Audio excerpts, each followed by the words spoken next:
اور ان کو ان کا سربراہ بنایا گیا. آبویسلی وہ ایک ایسی فرانزک رپورٹ بنائیں گے جیسی عمران خان صاحب چاہتے ہیں. اب وہ یہ فرما رہی ہے رپورٹ کہ جی 3 طرف سے حملہ ہوا, 16 کے قریب گولیاں چلیں, 4 گولیاں عمران خان صاحب کو لگی. وہ کدھر لگی ہیں گولیاں بھائی صاحب, کچھ اس کا ثبوت بھی تو ہونا چاہیے نا. تو ابھی تک کے جو فورینزک رپورٹ ہے وہ ڈینائی کرتی ہے اس سب کچھ کو جو جے آئی ٹی رپورٹ کہہ رہی ہے. چلیے یہ تو ایک کہانی ہو گئی. دوسری بات یہ ہے کہ عمران خان صاحب اپنی عادت کے عین مطابق اپنی عسکری قیادت جو ہے پاکستان کی, اس سے کون سا بدلہ چکا رہے ہیں مجھے تو آج تک سمجھ میں نہیں آئی ہے. میں نے اپنے جرنلسٹک کیریئر میں اس قسم کی نہ ہرزہ سرائی کبھی سنی ہے یعنی ٹاپ ملٹری لیڈرشپ کے حوالے سے, اور نہ ہی میں نے اس طرح کا بیانیہ کبھی پہلے سنا ہے. آپ اندازہ کیجئے وہ ڈرا رہے ہیں کہ 4 لوگوں کے نام میں نے لکھ کے ویڈیو سیو کر کے باہر بھجوا دی ہے, اور جے آئی ٹی کی جس رپورٹ کا وہ حوالہ دے رہے ہیں اس میں وہ کہہ رہے ہیں کہ جناب میرے قتل میں نہ شہباز شریف شامل تھا, نہ ہی رانا ثناء اللہ شامل تھا. اس میں تو وہ شامل تھے جو اس ملک کی حفاظت پر مامور ہیں. آپ ذرا اندازہ کیجئے کتنا وائلڈ بیان ہے یہ, کس قدر انگارڈڈ سٹیٹمنٹ ہے یہ. نہیں کچھ اور بات ہے بخاری صاحب, انہوں نے کہا کہ مجھے افسوس ہے کہ جن لوگوں نے ملک کی حفاظت کرنی ہے وہ اس پلاٹ میں کیسے شامل ہو گئے, یہ بھی انہوں نے کہا ہے. تو یہ جو اس قسم کے بیانات خان صاحب کی طرف سے آ رہے ہیں, آپ کو کیا لگتا ہے؟ مجھے تو لگتا ہے کہ شاید یہ جو ہے پھر ان کو آنا پڑے گا اور ان کو اپنے ڈیفنس میں کچھ تو کہنا پڑے گا, اور پھر ہم دیکھیں گے کہ خان صاحب کے ساتھ جو ہے وہ تعلقات مزید گھمبیر یا کشیدہ ہوتے ہوئے نظر آ رہے ہیں ان سٹیٹمنٹس کو اگر ہم دیکھیں تو.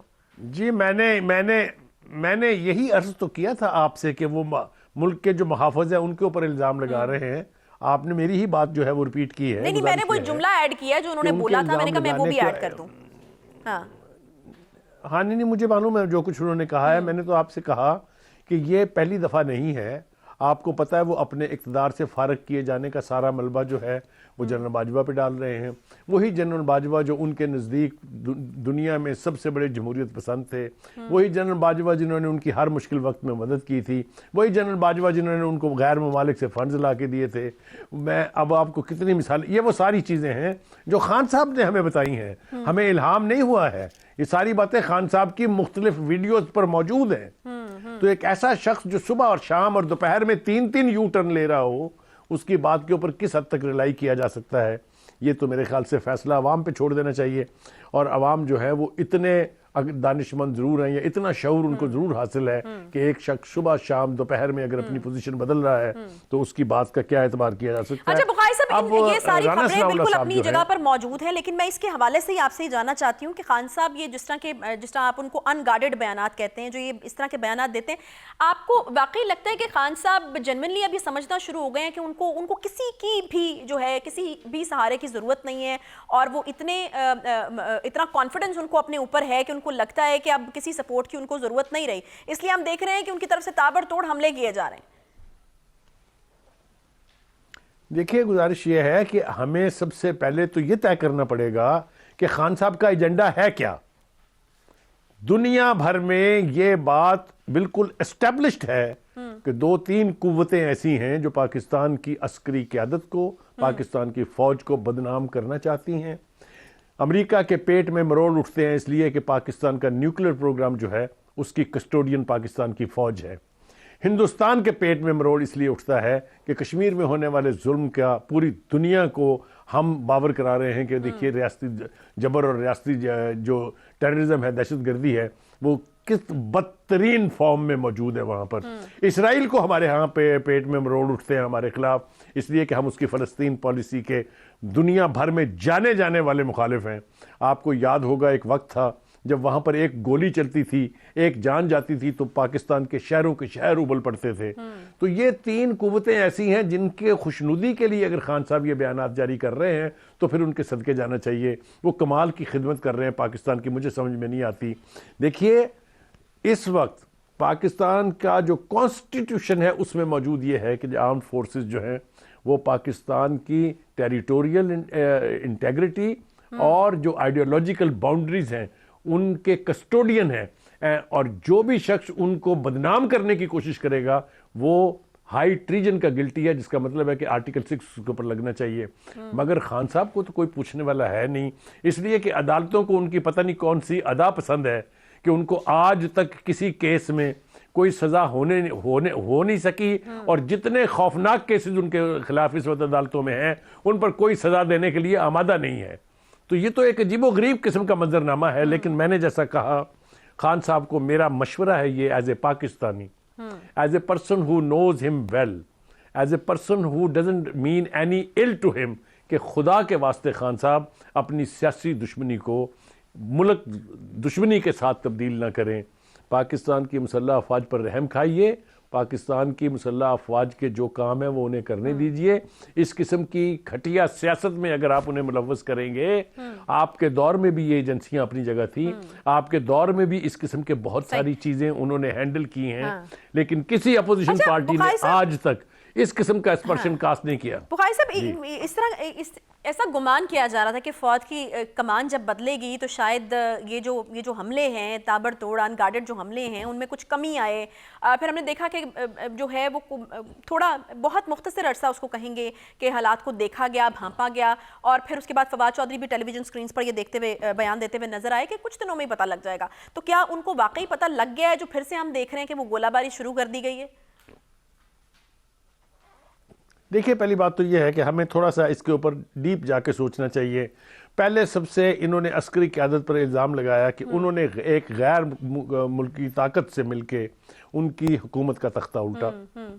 پھر اس کے بعد انہوں نے کہا کہ جناب اب آپ آئیے اور ہماری مدد کیجئے، یعنی مطلب یہ ہے کہ مجھے اقتدار سے نکالنے کے بعد مجھے دوبارہ مسند اقتدار پر بٹھائیے۔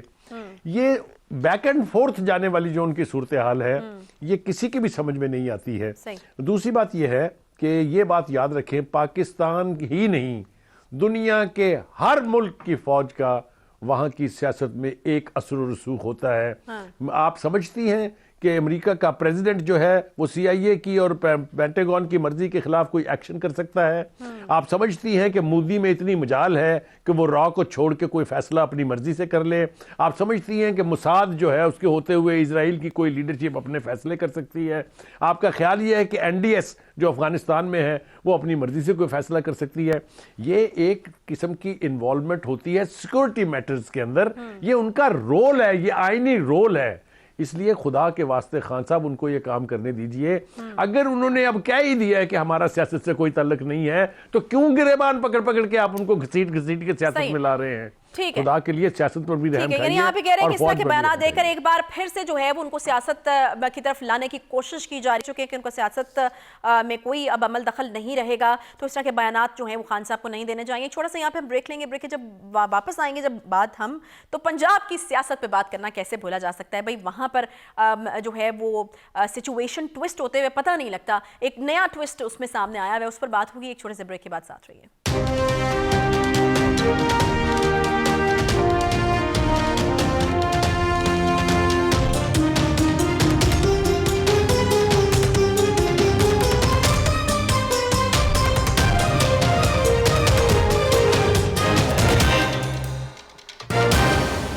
بریک کے بعد ایک بار پھر سے آپ کو خوش آمدید کہتے ہیں۔ وزیر اعلیٰ پنجاب چودھری پرویز الہی صاحب اعتماد کا ووٹ لینے سے گھبرا رہے ہیں یا پھر اس کے پیچھے کچھ اور وجوہات ہیں؟ ان کا یہ ماننا ہے کہ اعتماد کا ووٹ لینا اس کے مترادف ہوگا کہ گورنر صاحب کے خط کو ایکسیپٹ کر لیا گیا ہے۔ بخاری صاحب کیا کہیں گے آپ؟ دیکھیے، پہلی بات تو یہ ہے کہ آپ نے بالکل صحیح سمت میں اشارہ کیا ہے کہ وہاں پر ووٹ آف کانفیڈنس کے اعتبار سے کافی، جو پنجابی میں کہتے ہیں نا کہ گھڑامس مچا ہوا ہے، کافی یعنی وہاں پر پینک کی کیفیت ہے، اس لیے کہ جب یہ آرڈر ایشو کیا تھا گورنر صاحب نے تب تو کسی نے نہیں کہا تھا کہ یہ انلیگل آرڈر ہے۔ اس وقت تو پھر تاریخیں دی گئی، اس وقت تو تیاریاں کی گئی، چاہے وہ چیف منسٹر پرویز الہی صاحب تھے، چاہے عمران خان صاحب تھے، چاہے PTI تھی، چاہے کاف لیگ تھی، تم تراک کے ساتھ سب لوگ دعوے کرتے رہے۔ وہ فواد چودھری صاحب جو ہر جگہ ہر موقع پر اپنا بیان دینا ضروری سمجھتے ہیں، انہوں نے 3-4 دفعہ قوم کو باور کرایا کہ 187 ووٹ تو ہماری جیب میں پڑے ہوئے ہیں۔ تو اس وقت تک تو کوئی نہیں بولا تھا کہ یہ انلیگل ہے۔ اور پھر آپ کو یاد ہوگا کہ کہا گیا کہ اب ہم ووٹ آف کانفیڈنس لینے جا رہے ہیں، اسی لیے ہم نے اجلاس بلایا ہے۔ تو 11 جنوری کے بجائے 9 جنوری کو اجلاس بلا لیا انہوں نے۔ اب کیا ہوا ہے؟ اب جو ہوا ہے وہ کسی سے ڈھکا چھپا نہیں ہے بھائی۔ PTI کے لوگ آ کے ٹیلی ویژن کی سکرینوں پر عوام کو بتا رہے ہیں کہ ہم نے ووٹ نہیں دینا پرویز الہی کو۔ یہ ابھی آج کی سکرینیں اٹھا کے آپ دیکھ لیجئے، اگر کسی نے دیکھی ہیں تو مومنہ وحید سے شروع ہو جائیں اور مجلس متحدہ مجلس عمل کے لیڈر سے لے کے اور کے پی کے وہ جو لیڈر زئی صاحب ہیں ان تک وہ کھل کے کہہ رہے ہیں کہ جناب ہم ایک ایسے بندے کو ووٹ نہیں دیں گے جس کے پاس 10 سیٹیں ہیں اور پی ٹی آئی کی 170 سے زیادہ سیٹوں والے لوگ جو ہیں وہ ان کو ووٹ کیوں دیں. ایک دوسری بات یہ ہے کہ جس طریقے سے ہاؤس کو چلایا جا رہا ہے، جس طریقے سے پہلے گورنر تھے ان کے جو عمر سرفراز چیمہ صاحب، جس طرح سے انہوں نے ہاؤس کو چلایا تھا وہ بھی سب کے سامنے ہے. جتنے بھی آرڈر تھے ان کے وہ سارے غیر جمہوری تھے، غیر قانونی تھے، غیر آئینی تھے. لیکن اس وقت چونکہ حکومت جو ہے پی ٹی آئی کی تھی، ہر چیز جو ہے ان کی مان لی گئی. اب یہ اسپیکر صاحب نے ایک جینون سوال اٹھایا، اس لیے کہ ایک طرف تو اپوزیشن کی طرف سے ووٹ آف نو کانفیڈنس کی موو تھی، پھر اسپیکر کے خلاف ووٹ آف نو کانفیڈنس تھا، پھر ڈپٹی اسپیکر کے خلاف ووٹ آف نو کانفیڈنس تھا. Ultimately strategic point of view سے جو پی ڈی ایم کی اپوزیشن ہے اس نے اپنی باقی کی ساری تحریک واپس لے لی اور یہ چھوڑ دیا معاملہ ہاؤس کے اوپر کہ وہ ووٹ آف کانفیڈنس جو ہے پرویز الہی صاحب اگر لے لیں تو بالکل سب ٹھیک ہو جائے گا. لیکن سب ٹھیک نہیں ہے. میں آپ کو بتاؤں، میں نے اپنے پچھلے پروگرام میں کہا تھا، عائشہ آپ کو یاد ہوگا کہ 25 سے 26 لوگ پی ٹی آئی کے جو ہیں وہ ووٹ دینے پر آمادہ نہیں ہیں، اور اگر یہ دن آ ہی گیا اور ووٹ لینے کی وہ آمادہ ہو گئے تو وہ 25 سے 26 ارکان جو ہیں اس دن ہاؤس میں نہیں آئیں گے. یہ جو میں نے آپ کو 2-3 نام لیے ہیں یہ تو وہ ہیں جو اب آپ پبلکلی آ کے کہہ رہے ہیں کہ ہم نے ان کو ووٹ نہیں دینا ہے. دیکھیے صورتحال یہ ہے کہ جس طریقے سے پہلے بزدار صاحب کی حکومت گئی، حمزہ شہباز شریف صاحب تشریف لے آئے، پھر حمزہ شہباز صاحب کی حکومت جس طرح سے عدالت کے ذریعے گئی، کچھ لوگ تو عدالتی چیف منسٹر کہتے ہیں پرویز الہی صاحب کو، لیکن اس کے بعد ہاؤس کو چلایا کیسے گیا ہے. آپ نے دیکھا کل ہی فیصلہ آیا ہے کہ جتنے بھی ایڈمنسٹریٹر تھے بلدیاتی اداروں کے، ان کو جو فنڈز دیے گئے تھے جن کی جو اربوں میں ہیں، ان سب کو انہوں نے منسوخ کر دیا ہے. اس سے پہلے ہم نے سنا کہ جی وہ جو ان کا پرسنل سیکورٹی سٹاف ہے اس کی سیلریوں میں ہوش ربا اضافہ جو ہے کر دیا گیا. اس سے پہلے اگر آپ کو یاد ہو کہ ایم پی ایز جو تھے اور جو سیکرٹریز تھے ان کی سیلریز میں بے پناہ. بھائی خدا کے لیے پاکستان جو ایک معاشی بحران کا شکار ہے، وہاں یہ مغلوں والا رویہ جو ہے وہ کیسے چل سکتا ہے. دیکھیے صورتحال یہ ہے کہ اگر تو ووٹ آف کانفیڈنس وہ نہیں لیتے ہیں تو صورتحال اور زیادہ گمبھیر ہوگی. اور یہ بات میں آپ کو بتا دوں کہ پنجاب میں اب پی ٹی آئی جو ہے دوبارہ اپنا چیف منسٹر الیکٹ کرنے کی پوزیشن میں نہیں ہے، اور جوں وقت گزرتا جائے گا، جس کی پریشانی تھی خان صاحب کو، اسی لیے وہ چاہتے تھے کہ اسمبلیاں تحلیل کروا دی جائیں، مگر ان کا آبجیکٹو یہ نہیں تھا کہ اسمبلیاں تحلیل کروا کے یہاں پر انتخابات کروا لیے جائیں. ان کا خیال یہ تھا کہ اگر کے پی کے کی اسمبلی ٹوٹے گی، اگر پنجاب کی اسمبلی ٹوٹے گی تو حکومت جو ہے وہ مجبور ہو جائے گی عام انتخابات کرانے پر.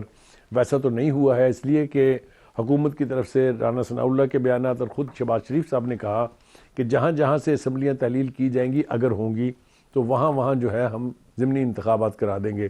یہ تو ہو گئی صورتحال ایک طرف. لیکن جو اصل خرابی ہے، ذرا ہم اس کی طرف آتے ہیں، وہ یہ ہے کہ پی ٹی آئی کے 50% سے زیادہ جو ایم پی ایز ہیں پنجاب میں وہ نہیں چاہتے کہ اسمبلیوں کی تحلیل ہو. اور آپ کو حیرت ہوگی یہ سن کے کہ مور دین 75% کے پی کے کی اسمبلی جو ہے وہاں کے ایم پی ایز بھی نہیں چاہتے کہ وہاں کی اسمبلی ٹوٹے. خود دونوں ہی صوبوں کے چیف منسٹر کہہ چکے ہیں کہ اسمبلیاں تحلیل کرنے کا یہ وقت نہیں ہے. محمود خان صاحب چونکہ پی ٹی آئی کے ہی بندے ہیں، لہذا انہوں نے کہا اگر پنجاب کی ٹوٹے گی تو پھر میں بھی تحلیل کر دوں گا. پنجاب کی اسمبلی کے تحلیل ہونے کی صورتحال ہمیں دکھائی دیتی نہیں ہے، اس لیے کہ خود چیف منسٹر صاحب بھی یہ نہیں چاہتے کہ یہ اسمبلی ٹوٹے. تو خان صاحب جو ہیں ان کی خواہشات پر چونکہ کوئی قدغن نہیں ہے، کوئی ان کی لمٹ نہیں ہے، ہر وہ چیز جو ناممکن ہے وہ اس کو اپنی مرضی سے کرنا چاہتے ہیں. پنجاب کے اندر بگڑتی صورتحال جو ہے وہ نہ صوبے کے لیے ٹھیک ہے، اور میں نے پہلے بھی کہا تھا پھر میں کہتا ہوں کہ پنجاب چونکہ بہت بڑا صوبہ ہے، 12 کروڑ کی اس کی آبادی ہے، سب سے زیادہ تعداد ہے ایم پی ایز کی 450+. تو ایک ایسے صوبے کو پہلے بزدار کے ذریعے ذلیل کروایا گیا، پھر اس کے بعد یہ جس قسم کا پولیٹیکل اپہیول ہو رہا ہے، 3 مہینے کسی کی حکومت ہے، 3 مہینے کسی کی حکومت ہے، 3 مہینے کے بعد پھر اس کو ووٹ آف کانفیڈنس لینے کی مجبوری ہے. تو اس طریقے سے اگر اس صوبے کو چلایا جائے گا تو میں آپ کو بتاؤں نہ یہاں کوئی ترقیاتی کام ہوا ہے، نہ یہاں کسی قسم کا پبلک کو ریلیف ملا ہے، اور یہی صورتحال جو ہے وہ کے پی کے میں ہے. تو یہ ہے لے دے کے پی ٹی آئی کی پرفارمنس جس کے اوپر وہ اتراتے بھی ہیں اور صبح سے شام تک لوگوں کو بتاتے رہتے ہیں. جہاں تک فواد چودھری جیسے افراد کا تعلق ہے جو بیانات جاری کرنے میں کچھ سوچتے نہیں ہیں، نہ ان کو الفاظ کا چناؤ آتا ہے. آپ نے دیکھا ہوگا جو فواد چودھری صاحب نے ایک ٹویٹ کی تھی خواجہ آصف کے بارے میں کہ یہ جو جلدی بتیاں بجھانا چاہتے ہیں اس کے نتیجے میں ہی خواجہ آصف جیسے لوگ پیدا ہوتے ہیں. اب اگر کوئی جواب میں یہ کہے کہ جناب آپ کے دور میں جو بتیاں دیر تک جلتی تھی اس کے نتیجے میں آپ جیسے شاہکار پیدا ہوتے ہیں، تو یہ کوئی گفتگو ہے کرنے والی؟ یہ لیول ہے گفتگو کا؟ اتنا لو چلے گئے ہیں ہم. تو میرے خیال سے اس سے اجتناب کرنا چاہیے. سیاسی صورتحال کو آئینی طور پر پولیٹیکلی اور کامن سینس کے ساتھ حل کرنا چاہیے، ورنہ نقصان ہوگا. اچھا پرویز الہی صاحب، اگر اعتماد کا ووٹ نہیں لیتے ہیں تو پھر آپشنز کیا ہیں؟ کیونکہ یہ کہا گیا تھا، مونس الہی صاحب کی جانب سے بھی کہا گیا تھا کہ اعتماد کا ووٹ لیا جائے گا، پھر اسمبلیاں تحلیل کی جائیں گی. پی ٹی آئی کی قیادت جو ہے، خان صاحب جو ہیں وہ بھی اسی آس میں بیٹھے ہوئے ہیں. تو اگر نہیں لیتے تو پھر کیا آپشنز ہیں؟ دیکھیے، ایک آپشن رہ جاتا ہے عدالت میں جانے کا. اور اگر آپ کو یاد ہو پچھلی دفعہ جب یہ معاملہ عدالت میں گیا تھا جس کے نتیجے میں پرویز الہی صاحب پھر چیف منسٹر کے عہدے پر متمکن ہو گئے، تو اس وقت وہاں بات کی گئی تھی کہ ہم ووٹ آف کانفیڈنس لیں گے. آپ کو یاد ہوگا دوسری طرف سے یہ کہا گیا تھا کہ نہیں، آپ لکھ کے دیں، آپ گارنٹی کریں کہ آپ وہ ووٹ آف کانفیڈنس لیں گے.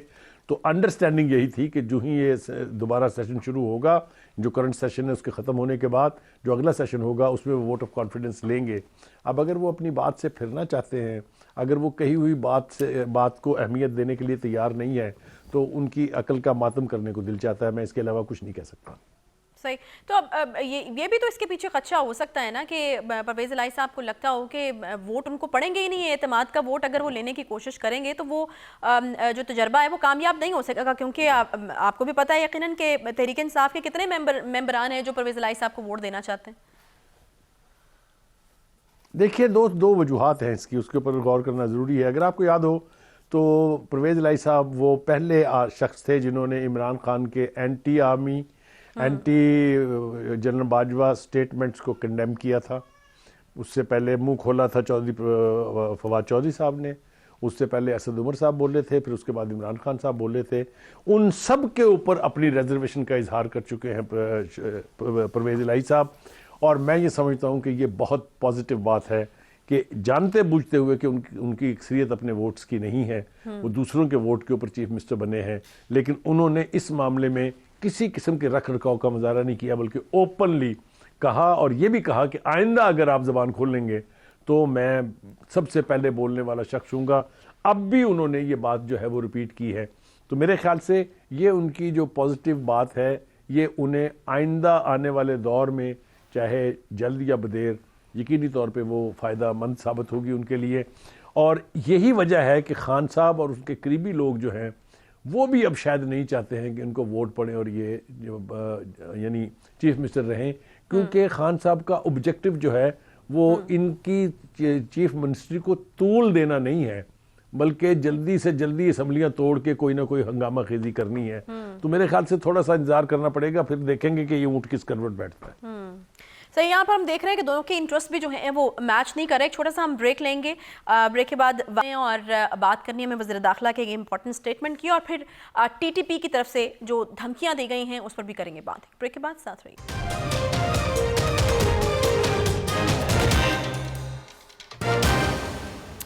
ویلکم بیک جی. بریک کے بعد ایک بار پھر سے آپ کو خوش آمدید کہتے ہیں.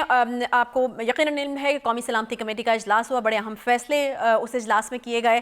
وزیر داخلہ صاحب کا ایک بیان پھر آج جو ہے وہ سامنے آیا، وہ یہ کہ کسی بھی دہشت گرد تنظیم کے ساتھ مذاکرات اب نہیں ہوں گے. بہت کلیئرٹی کے ساتھ اس بیان کو جو ہے وہ دیا گیا ہے، لیکن پھر اس کے بعد اس کا ایک ریئیکشن بھی سامنے سے آیا اور کالعدم ٹی ٹی پی کی جانب سے جو ہے وہ وارننگز جاری کی گئیں. اگر یہ دو پارٹیاں اپنے موقف پر ڈٹی رہیں تو پھر ان کے سرکردہ لوگوں کے خلاف کارروائی کی جائے گی اور عوام ایسے سرکردہ لوگوں کے قریب جانے سے اجتناب کریں. بخاری صاحب، آپ کی طرف میں آنا چاہوں گی. یہ دہشت گردی کا فطور جو ہے، جب ہم نے دیکھا کہ خبریں آنا شروع ہوئی نئی کہ سوات یا اس کے گرد و نواح میں جو ہے وہ ان کی موجودگی کے حوالے سے ذکر کیا جانے لگا، تو ہم میرے خیال میں ایک بہت عرصے تک ڈینائل کے فیز میں رہے. پھر ہم نے دیکھا کہ سوات کے لوگ جو ہیں وہ باہر نکلے اور اب نوبت یہاں تک آن پہنچی ہے کہ دو بڑی پارٹیز کو ڈائریکٹلی تھریٹ کیا جا رہا ہے.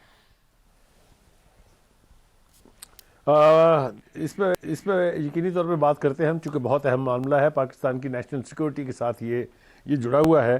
لیکن میرے خیال سے تھوڑا سا انفیئر ہوگا اگر ہم آج کے دن ذوالفقار علی بھٹو کو یاد نہ کریں جس کی سالگرہ ہے آج. ذوالفقار علی بھٹو ایک بہت بڑے لیڈر کا نام ہے, پاکستان میں ہی نہیں بلکہ پوری دنیا کے اندر ان کے بہت ایسے کارنامے ہیں جن کو تاریخ ہمیشہ یاد رکھے گی. پاکستان کے کانٹیکس میں جو اسلامک سربراہی کانفرنس کی تھی انہوں نے لاہور میں 1972 میں, وہ ایک بہت بڑا ان کا کارنامہ تھا. اور اس کے بعد ان کی لکھی ہوئی کتابیں اب انٹرنیشنل انسٹیٹیوٹ میں ڈپلومیسی کے حوالے سے پڑھائی جاتی ہیں. Quest for peace, myth of independence, اور اگر آپ بات کریں ان کی وہ کتاب جو انہوں نے جیل میں لکھی تھی اف آئی ایم اسیسینیٹڈ, تو وہ پیس آف لٹریچر تو اپنی جگہ ہے ہی ہے, لیکن وہ کتاب, وہ چاروں کتابیں جو ہیں وہ اس دور کی جو سیاست تھی اس کے حوالے سے جس قسم کے ریفلیکشن اس میں موجود ہیں, میرے خیال سے ہسٹری کے اسٹوڈنٹس کے لیے بھی اور پولیٹکس کے اسٹوڈنٹس کے لیے بھی ان کو اسٹڈی کرنا بہت ضروری ہے. بھٹو کی ڈائنیسٹی وہاں سے شروع ہو کے ختم نہیں ہوئی. اس کے بعد ان کی بیٹی جو ہے بے نظیر بھٹو صاحبہ, وہ بھی اس ملک کی پرائم منسٹر رہی ہیں, ان کا بھی ایک اپنا دور تھا. اور اب ان کے صاحبزادے جو ہیں بلاول بھٹو زرداری, وہ اس وقت پاکستان کی سیاست میں ایک اہم عہدے کے اوپر فائز ہیں. تو بھٹو ڈائنیسٹی کو کمپلیمنٹ کرنے کے لیے میرے خیال سے میں اور آپ دونوں اپنی طرف سے پیپلز پارٹی کو تو بہرحال سالگرہ کی مبارکباد دیتے ہی ہیں, لیکن ہم دونوں کا ذوالفقار علی بھٹو کا ذکر کرنا بہت ضروری تھا, اس لیے کہ he was a leader of that calibre جس کے اوپر پاکستانیوں کو کم از کم مجھے تو ناز ہے. Anyway, having said that, coming back to your question, دیکھیے یقینی طور پہ ٹی ٹی پی کی طرف سے جس قسم کی دھمکیاں دی گئی ہیں ان کا نوٹس لیا جانا چاہیے یقینی طور پر. لیکن میں نے پہلے بھی کہا تھا ایک دفعہ پروگرام میں کہ انگیج کرنے میں کوئی خرابی نہیں ہے, لیکن وہ اسی صورت میں ہو سکتا ہے کہ جو مذاکرات ہیں وہ انکنڈیشنل ہوں. پاکستان کی طرف سے جو تقاضا کیا گیا, میں اس کو کنڈیشن نہیں کہتا ہوں, وہ یہ ہے کہ چونکہ آپ کلیم کرتے ہیں کہ آپ پاکستانی ہیں, آپ انعام ہو کے پاکستان واپس آئیے, آپ پاکستان کے آئین کے ساتھ وفاداری کا اعلان کریں, تو کوئی آپ کو نہیں روکے گا. لیکن اس ٹرمز کے اوپر وہ شاید آنے کے لیے تیار نہیں ہے. کوششیں ماضی میں بھی بہت ہوئی ہیں, اگر آپ کو یاد ہو پاکستان کی جو فیڈرل حکومت ہے اور عسکری قیادت جو ہے مل کے انہوں نے کابل کے اندر ان کے ساتھ مذاکرات کے کئی راؤنڈ کیے, پھر جرگاز بھیجے گئے وہاں پر, لیکن کوئی خاطر خواہ نتیجہ نہیں ملا. اس کے بعد کچھ ایسے واقعات ہوئے جس کی وجہ سے تعلقات میں ایک تلخی آئی, خاص طور سے جب پاکستان کے جو امبیسڈر تھے کابل میں ان کے اوپر حملہ ہوا تب, اور اس کے بعد جس طریقے سے وہاں اقدامات کیے جا رہے ہیں اور جس طریقے سے اوپن ہینڈ دیا جا رہا ہے ان قوتوں کو جو پاکستان کے خلاف برسر پیکار ہیں, خاص طور پر پاکستان افغان بارڈر کی جو بیلٹ ہے, چاہے وہ چمن ہے چاہے وہ لنڈی کوتل ہے, آپ کو یاد ہے دونوں جگہ پر وہاں وائلنس ہو چکی ہے, دہشت گردی کا مظاہرہ ہو چکا ہے. پاکستان نے اس کے اوپر سخت رد عمل کا اظہار بھی کیا تھا, لیکن اب صورتحال جو ہے وہ اور زیادہ نازک دور میں گزر رہی ہے. جس دھمکی کا آپ نے تذکرہ کیا ہے, میرا نہیں خیال کہ پاکستان جیسی حکومت جو ایک نیوکل پاور بھی ہے اس کو اس طرح کے آرمڈ گروپ جو ہیں وہ اس نوعیت کی دھمکیاں دیں اور یہ تصور کیا جائے کہ شاید وہ اپنی دھمکیوں پر عمل درآمد کرنے کی پوزیشن میں ہے. میرا نہیں خیال کہ ایسا ہونے جا رہا ہے. دوسری طرف ہمیں یہ تاثر بھی دینے کی کوشش کی جا رہی ہے کہ جناب وہ جس گروپ نے حملہ کیا تھا پاکستان کی ایمبیسی کے اوپر, ان کا تعلق داعش سے تھا اور ہم نے ان کا کلا کما کر دیا ہے. یہ افغانستان کی حکومت کی طرف سے بھی کہا گیا ہے. لیکن یہ باتیں اپنی جگہ ہیں, لیکن اگر پاکستان افغان بارڈر پر امن نہیں ہوتا ہے, اگر پاکستان کے خلاف اس قسم کی کارروائیاں پاکستان کے بارڈر پر اور انسائیڈ ڈیپ ایریاز میں کی جاتی رہیں گی, تو میرا نہیں خیال کہ وہ جو نیگوسیشن کی بات یا مذاکرات کی بات ہم کرتے ہیں اس پہ عمل درآمد کرنا ممکن ہوگا. میرے خیال سے ابھی بھی یہ جو انٹرنیشنل لیول کے اوپر تو اس کی جس قسم کی مخالفت ہو رہی ہے, آپ نے دیکھا امریکہ کے جو وہ نیڈ پریس ہیں جو بریفنگ دیتے ہیں, 3 مرتبہ وہ کہہ چکے ہیں کہ ہم ان طالبان کو سبق سکھائیں گے, ہم ریئیکٹ کریں گے, ہم رسپونڈ کریں گے. لیکن میں ایک بار تجربے کی بنیاد پہ کہہ رہا ہوں کہ پاکستان کو کسی بھی طرح سے امریکہ کے ٹریپ میں نہیں آنا چاہیے. 2 سے زیادہ مرتبہ وہ ہمیں اس جنگ میں جھونک چکے ہیں جو نہ امریکہ جیت سکا ہے, جس طرح سے یہاں سے وہ بھاگا ہے.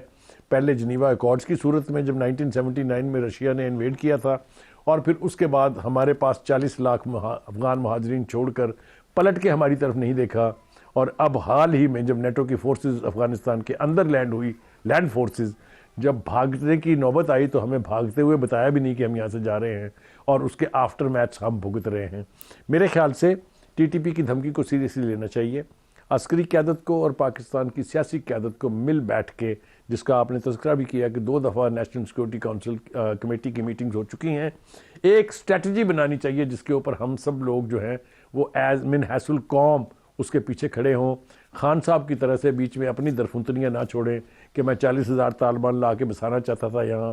ایک وقت میں ان کا نام طالبان خان اس لیے پڑا تھا کہ وہ ان کے دفاتر یہاں شہروں میں کھلوانا چاہتے تھے. تو میرے خیال سے جہاں جہاں بھی پاکستان کی نیشنل سیکورٹی کا ایشو ہو وہاں کوئی کمپرومائز نہیں ہونا چاہیے، کوئی ڈسینٹ نہیں ہونی چاہیے. پوری قوم کو پوری حکومت کے پیچھے اس حوالے سے کھڑا ہونا چاہیے. یہ وقت کا تقاضا ہے. بخاری صاحب، آپ کو لگتا ہے کہ سچویشن اس طرح کے بیانات جو امریکہ کی طرف سے آ رہے ہیں اس کی وجہ سے مزید کنفیوژن کا شکار ہو جاتی ہے؟ کیونکہ طالبان کی طرف سے یہ جو دھمکیاں دی گئی ہیں اس میں جواز یہی بنایا گیا ہے کہ امریکہ کے کہے پر لگ کر یہ دونوں پارٹیاں جو ہیں وہ اس طرح کی پالیسی جو ہے وہ بنا رہی ہیں، اور اگر یہ اپنے موقف پر ڈٹی رہتی ہیں تو پھر ان کے سرکردہ لوگوں کے خلاف کارروائی جو ہے وہ کی جائے گی. تو آپ کو لگتا ہے کہ پھر ہم جو ہے وہ اسی قسم کے ایشوز میں پڑ جائیں گے کہ سیکیورٹی جو ہے وہ ہر بندے کو دینی پڑے گی، مضبوط کرنی پڑے گی جی کیونکہ دھمکی آ چکی ہے؟ یہ دھمکی مطلب اس کی انٹینسٹی کیا ہے، یا پھر اس کو کتنی اہمیت جو ہے وہ دی جا سکتی ہے؟ اور کیا آپ کو لگتا ہے کہ امریکہ کس طرح کے بیانات کی وجہ سے مزید چیزیں ہمارے لیے خراب ہو رہی ہیں؟ دیکھیے، جہاں تک ٹی ٹی پی کا تعلق ہے، میرے خیال سے پاکستان کی حکومت، پاکستان کی عسکری قیادت اس قابل ہے، وہ اس پوزیشن میں ہے کہ اس کا دفاع بھی کیا جا سکتا ہے، اس کا کلا کما بھی کیا جا سکتا ہے.